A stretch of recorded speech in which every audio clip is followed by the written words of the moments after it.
Continuing with our contract information and trying to explain the information that's on the contract, I'm going to talk about section number 1.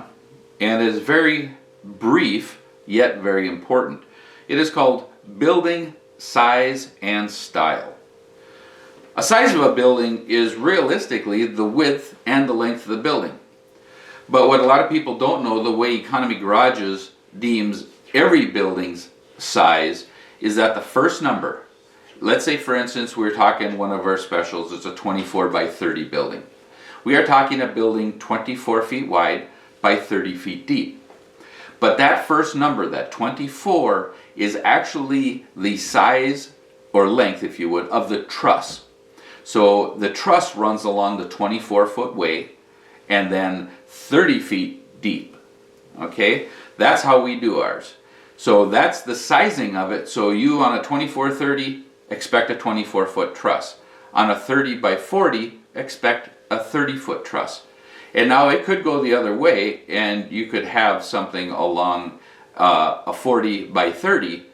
So the truss is the 40-foot way and the depth is only 30 feet.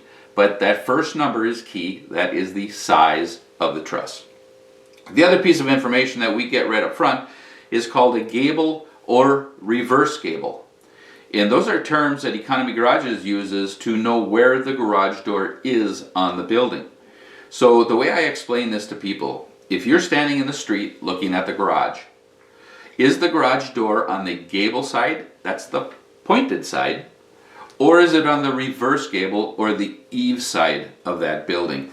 That makes a huge difference when it comes to structural integrity of the building, because if it's on the eave side, that's where all the weight is placed. So we have to build the headers differently to be prepared for that weight of snow loads in our neck of the woods. Then there's a spot there with that just says other. Now other could be anything from other styles of a roof, and the main one being that we've seen many times is hip roof. A hip roof is actually where it kind of comes to a point at the top, if you would, and there's eaves on all four sides. That's not really common nowadays, but it is out there. There's many homes that are built that way. So that is an option, but not one that you see very often because it's a costly option because a lot of labor and the price of the trusses go way up. So just sticking with a standard truss in the gable or reverse gable layout is typically what you see. We'll talk to you again in the next segment, a little bit more about the contract.